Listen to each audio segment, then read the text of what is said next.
আউযুবিল্লাহি মিনাশ শাইতানির রাজিম বিসমিল্লাহির রহমানির রহিম। আমি প্রথমেই তারাপুর পৌরসভা এবং প্রশাসক মহোদয় যিনি স্বাগত বক্তব্য রাখলেন তাকে ধন্যবাদ জানাই আজকের এই আয়োজনের জন্য। আমাদের নারায়ণগঞ্জ জেলার ডিসি এসপি সহ আমাকে যে দাওয়াত জানিয়েছেন আপনাদের সুযোগ্য সন্তান জনাব মুস্তাফিজুর রহমান ভূঁইয়া, দীপু ভূঁইয়া এমপি, ওনাকে ধন্যবাদ জানাই আমাকে আজকে দাওয়াত জানাবার জন্য। সকল শিক্ষকবৃন্দ এবং শিক্ষাঙ্গনের সাথে যারা জড়িত আছেন তাদেরকে ধন্যবাদ জানাই এবং আমাদের জাতীয়তাবাদী শক্তির যত ভাই ও বোনেরা আজকে উপস্থিত আছেন তাদেরকেও ধন্যবাদ এবং সালাম জানাই। আসসালামু আলাইকুম ওয়া রাহমাতুল্লাহি ওয়া বারাকাতুহু। শোনা যাচ্ছে মুখের? আপনারা এতক্ষণ শুনতে পাচ্ছিলেন? তাহলে ঠিক আছে, না আমি আবার রিপিট করতে হবে কিনা জানি না তো। সকলকে অসংখ্য ধন্যবাদ আজকে এখানে থাকবার জন্য। আজকে আমি প্রথমে অত্যন্ত আনন্দিত যে জনাব দীপু ভূঁইয়া সাহেব আমাকে দাওয়াত জানিয়েছেন আজকে। ওনাকে আমি চিনি বহু বছর ধরে, সে 92-93 সালে বোধহয় ওনার সাথে প্রথম পরিচয়। আমার এক কাজিনের ফ্রেন্ড ছিলেন উনি, সেই হিসেবে ওনার সাথে পরিচয়। তো উনি তখন এখনও অনেক সুদর্শন ব্যক্তিত্ব, সেই তখনও আমার মনে আছে উনিও তখন তরুণ, 92 আছে কত 34 বছর আগে বোধহয়। উনি তখন তরুণ, আমিও তরুণ। তো তখন আমি দেখতাম মহিলাদের ভিতরে কথা হতো, ওই ছেলেটা অনেক সুন্দর, অনেক হ্যান্ডসাম। তো সেই হ্যান্ডসাম সংসদ সদস্য আপনাদের এলাকা থেকে এসছে, আপনারা পেয়েছেন, তো তাকে একটা ধন্যবাদ জানিয়ে চলেন সবাই একটা করে চলেন।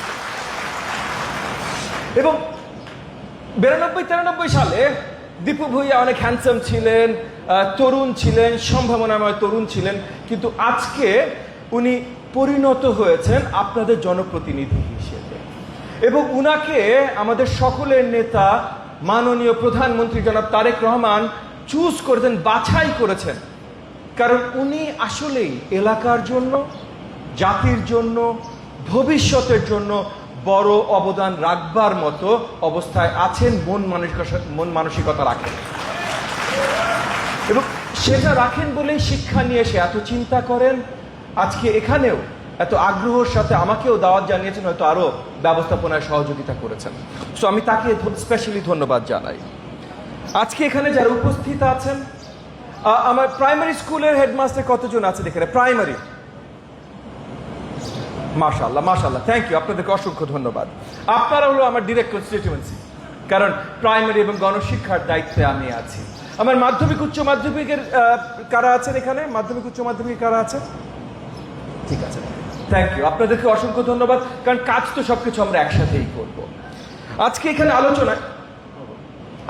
আলোচনায় কয়েকটা জিনিস এসেছে, যেমন একটা কথা এখানে আলোচক মহোদয় বোধহয় অধ্যাপক আব্দুল সালামই বলেছেন কিনা আমি ঠিক ভুলে গেছি, হয়তো অধ্যাপক মহোদয় বলেছেন আমাদের শিক্ষা পলিসি, আমাদের জাতীয় শিক্ষা পলিসি আছে এনইপি 2010, 2010 সালে জাতীয় শিক্ষা নীতি একটা প্রণয়ন করা হয়, ন্যাশনাল এডুকেশন পলিসি।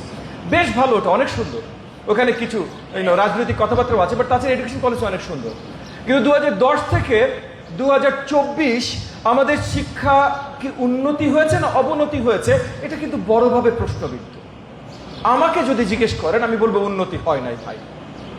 তাহলে শুধু এডুকেশন পলিসির কাগজ দিয়ে তো লাভ হয় না, আসলে সেটা ফলো করতে পারতে হবে, বাস্তবায়ন করার কাজ করতে হবে, একটা ভিশন দরকার। আমি অনেক জায়গায় এই কথাটা বলেছি যে এই 72-73 থেকে যখন আমাদের স্বাধীন দেশের শিক্ষার জার্নি শুরু হয়, এডুকেশনের জার্নি শুরু হয়, সে কুদরতি খোদা কমিশন রিপোর্ট থেকে, সে কুদরতি খোদা কমিশন রিপোর্টও পরিষ্কার কোনো ভিশন আমাদেরকে দেয় নাই। এরপর জামিলুর রেজা কমিশন, বহুত কমিশন এসছে, আমাদের অন্তর্বর্তীকালীন সরকারও কমিশন করেছে, কিন্তু কোনো পরিষ্কার ভিশন আমাদেরকে দেয়নি। এই যে আপনারা হেডমাস্টাররা স্কুলে যাবেন, কলেজে যাবেন, আপনারা পুরো অ্যাডমিনিস্ট্রেশন নিয়ন্ত্রণ করবেন, বাচ্চাদের সার্ভিস দেবেন, গার্ডিয়ানদের দেবেন, টিচারদেরকে বলবেন কি করতে হবে, কোন আলোকে বলবেন? স্বপ্নটা কি, ফাইনাল গোলটা কি, ভিশনটা কি? এটা কি আপনাদেরকে দেওয়া হয়েছে? এত বছর ঠিকভাবে দেওয়া হয়নি। এই জায়গায় আমি আবার ধন্যবাদ জানাই আমাদের মাননীয় প্রধানমন্ত্রী জনাব তারেক রহমানকে।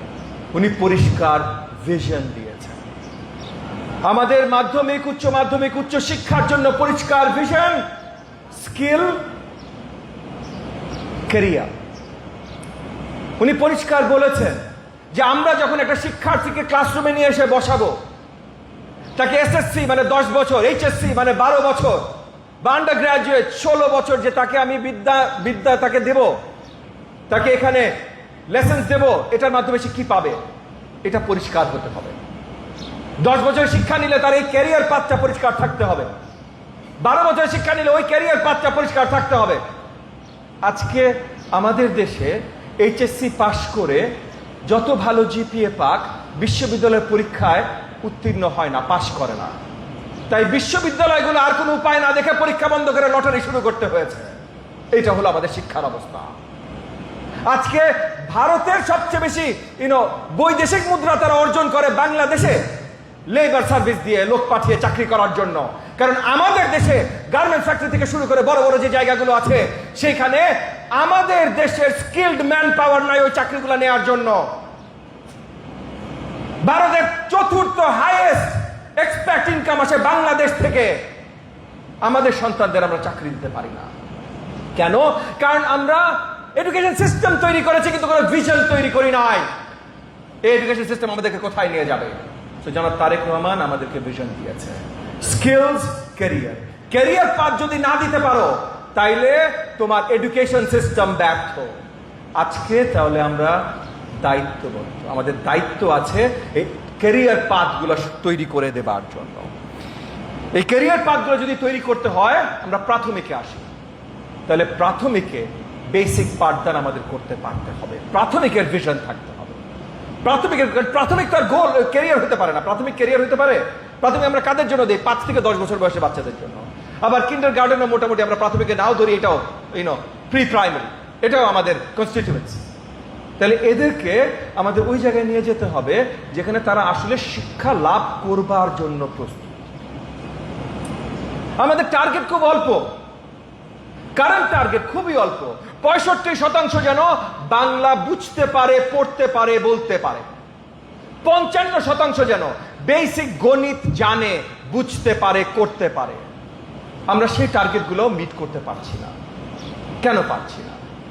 আমাদের ইনফ্রাস্ট্রাকচারের অভাব আছে, বড় বড় প্রজেক্ট করছি। এমন কোন ইউনিয়ন উপজেলা নাই যেখানে আমাদের সরকারি প্রাথমিক বিদ্যালয় নাই। আছে না? প্রত্যেকটা ইউনিয়ন উপজেলায় আছে। লক্ষ কোটি টাকা, হাজার হাজার কোটি টাকা আমরা খরচ করছি, ওয়াল বানাচ্ছি, বিল্ডিং বানাচ্ছি, ইনফ্রাস্ট্রাকচার বানাচ্ছি, ওয়াশ ব্যাংক বানাচ্ছি, সব বানাচ্ছি। কিন্তু তার ভেতরে শিক্ষা কতখানি হচ্ছে, এটা কতখানি আমরা ইনশিওর করতে পারছি। প্রত্যেকটা হেডমাস্টার আজকে এখানে যারা আছে, আমি আপনাদের জন্য বলছি, আপনাদের উপরে দায়িত্ব আপনাদের স্কুলগুলা, প্রাথমিক বিদ্যালয়গুলোর উন্নয়নের মাপকাঠি ফুল নতুন ভাবে আমরা সাজাচ্ছি। আপনারা অনেকে দায়িত্বে অনেকদিন আছেন, আমরা চাই, কারণ অভিজ্ঞতা অন্য কোনো কিছুতে রিপ্লেস করা যায় না। বড় বড় কথা বলা যায় ভাই, ওই আন্দোলনের সময় বলেছিল না তরুণরা, আমরা নতুন দেশ গড়ব, আমরা এটা করব, ওইটা করব। করবে, তরুণরাও করবে, তাদের একটা অভিজ্ঞতা হবার পর। তো আপনারা যারা অভিজ্ঞ হেডমাস্টাররা আছেন, আপনাদেরকে ছাড়া আমরা স্কুল সিস্টেমের উন্নয়ন করতে পারবো না। কিন্তু আপনাদের এখন নতুন ভাবে আমাদের শিক্ষা ব্যবস্থাটাকে দেখা শুরু করতে হবে। আপনাদের দায়িত্ব পুরো স্কুলের, আপনাদের দায়িত্ব শুধু মন্ত্রণালয়ে রিপোর্ট করা না, আপনাদের দায়িত্ব পুরো স্কুলের। সো পুরো স্কুলের উন্নয়নের জন্য কি করতে হবে, এটা আপনাদের দেখতে হবে। শিক্ষার্থীদের ক্লাসরুমে রাখার জন্য কি করতে হবে, আপনাদের দেখতে হবে। আমি বিশ্বাস করি শিক্ষাঙ্গনে উন্নয়ন আনতে হলে 3টা জিনিস গুরুত্বপূর্ণ। একটা হলো কারিকুলাম, একটা হলো ক্লাসরুম, আর একটা হলো কনসিস্টেন্সি। সে সবকিছু ঠিকভাবে হইতে হবে। তো কারিকুলাম মন্ত্রণালয়, এটা আমাদের দায়িত্ব। এখানে যদি ফেল করে আমাদেরকে ইট পাটকেল মাইরেন নাই, যদি এখানে আমরা ফেল করি। কিন্তু ক্লাসরুম আর কনসিস্টেন্সি, এটা আপনাদের দায়িত্ব। সো শিক্ষককে এম্পাওয়ার করতে হবে। শিক্ষক যেন শিক্ষা দান করতে পারে, সেটা আপনাদের হেডমাস্টারদের এনশিওর করতে হবে। সঠিক শিক্ষক যেন ক্লাসরুমে থাকে, ক্লাসরুমে যেন সঠিক সময়টা দেয়, সেটা আপনাদেরকে নিশ্চিত করতে হবে। এবং ক্লাসরুমে আমরা অনেক বদল আনতে চাই, আমরা টেকনোলজি নিয়ে আসতে চাই ক্লাসরুমে। এগেন, এক রাতে পারবো না, আমাদের দেশের বাস্তবতাটাও আমাদের জানতে হবে, মানতে হবে। কিন্তু আমরা এই টেকনোলজিগুলো কিভাবে পর্যায়ক্রমে আনতে পারি? যেমন মনে করেন রূপগঞ্জ ঢাকার বাইরে, কিন্তু আলহামদুলিল্লাহ বেশ উন্নত জায়গা। এই রূপগঞ্জের ভিতরে কিছু কম উন্নত মানে স্বল্প উন্নত বা অনুন্নত জায়গাও আছে। এই জায়গাগুলোতে আমরা আমাদের পাইলট প্রজেক্টগুলো শুরু করতে পারি। আপনারা কোন স্কুলগুলো পাইলট প্রজেক্টগুলো নেবার জন্য প্রস্তুত সেগুলো আপনারা আপনাদের এখানকার শিক্ষা অফিসারকে জানান, আপনারা আবেদন পাঠান, তার মাধ্যমে আমাদের কাছে আসুন, আমরা অ্যাকসেপ্ট করব। পুরো দেশকে যখন আমরা এগিয়ে নিতে চাই, 65,000 প্রাথমিক বিদ্যালয়কে যখন আমরা এগিয়ে নিতে চাই, একসাথে তো 65,000 পারবো না। পারবো ভাই? পারবো না। সো আমাদের উপজেলা লেভেলে, ইউনিয়ন লেভেলে, মেট্রো লেভেলে বিভিন্ন পাইলট করতে হবে, দেখতে হবে কোন কাজগুলো সবচেয়ে বেশি রেজাল্ট ওরিয়েন্টেড। সেই জায়গা থেকে আমরা চাই আপনারা হেডমাস্টাররা এগিয়ে আসেন। আপনারা যারা আপনাদের শিক্ষা অফিসারের কাছে আবেদন করবেন বা মন্ত্রণালয়ে আবেদন করবেন যে আপনারা এই পাইলটগুলোর অংশ হইতে চান, সেটা টেকনোলজিক্যাল পাইলট হোক, সেটা টিচার ট্রেনিং পাইলট হোক, সেটা আপনাদের ইনফ্রাস্ট্রাকচার রিলেটেড, কারণ আপনাদের প্রাথমিকের ইনফ্রাস্ট্রাকচারে আমরা সামনে চেঞ্জ আনবো, যেন ক্লাসরুমগুলো আরো স্টুডেন্ট বান্ধব হয়, টিচিং পেডাগজি বান্ধব হয়, এগুলো আমরা আনবো। তো আপনারা, আমি আজকে এইখানে রূপগঞ্জে দাঁড়িয়ে আপনাদের কাছে ছুড়ে দিচ্ছি যে আপনারা যদি আবেদন জানান যে এগুলোর অংশ আপনারা হতে চান, আপনারা দায়িত্ব নিতে চান হেডমাস্টার হিসাবে, তাহলে আপনাদেরকে আমরা ওই মেজারমেন্ট স্কেলে নিয়ে আসবো। হ্যাঁ, একটু রিস্ক আছে, আপনারা বড়ভাবে দায়িত্ব নেবেন, আপনাদের প্রমাণ করতে হবে, কিন্তু সেটা যদি প্রমাণ করেন আপনার স্কুল এগিয়ে যাবে। পুরো জাতিগতভাবে আমরা এডুকেশনের যে উন্নয়নগুলো করতে চাই সেগুলো এগিয়ে যাবে। এবং সেখানে আমি প্রাথমিক এবং গণশিক্ষা মন্ত্রণালয়ের দায়িত্ব থেকে বলছি আপনাদেরকেও আমরা পুরস্কারিত করব ইনশাআল্লাহ। সো আগামী দিনগুলোতে শিক্ষা ব্যবস্থায় যে বড় বদলগুলো দরকার সেগুলো আপনাদের মাধ্যমে আমাদের কাছে আসবে, তারপর আমরা বাস্তবায়ন করব। ওই নীতিতে যেতে চাই। আপনারা জানেন স্টুডেন্টের কি দরকার আমার থেকে আরো বেশি, আপনারা জানেন গার্ডিয়ানদের কি বেদনা আমার থেকে আরো বেশি, নাকি আমি সত্যি বলেছি না ভুল বলেছি? আপনারা আমাকে একটু জানান, ঠিক বলেছি? গার্ডিয়ানদের কোনো প্রবলেম হলে আমার কাছে এসে কাঁদতে পারে না আপনার কাছে, হেডমাস্টারের কাছে এসে কান্দে যে এইটা হইলে এইটা হবে, ওইটা হইলে ওইটা হবে? আপনাদের কাছে কান্দে না? তাহলে আপনাদের জানাইতে হবে। আপনারা আমাদের যে সরকারি প্রাথমিক বিদ্যালয়, আপনারা আপনাদের প্রসেস জানেন, আপনাদের জেলা শিক্ষা অফিসারের মাধ্যমে মন্ত্রণালয়ে পাঠান, যখন আমার নাম করে পাঠান আবেদন, আমি আপনাদের মাধ্যমে কাজ করতে চাই। ওই দিন শেষ, মন্ত্রণালয় উপরে বসে একজন একটা জিনিস চিন্তা করবে, স্বপ্ন দেখবে, মনে করবে এইটাই বাস্তব হয়ে যাবে, সবাইকে বলে দিবে, শিক্ষা ব্যবস্থা একদম শেষ, যাতা হয়ে যাবে। হয়েছে না? সৃজনশীল শিক্ষা ব্যবস্থা, নরওয়েজিয়ান শিক্ষা ব্যবস্থা, ফিনল্যান্ডের শিক্ষা ব্যবস্থা এক রাতে এখানে ইমপ্লিমেন্ট করতে চেষ্টা করেছে, আমরা কোনো সুফল দেখতে পেয়েছি? পাই না।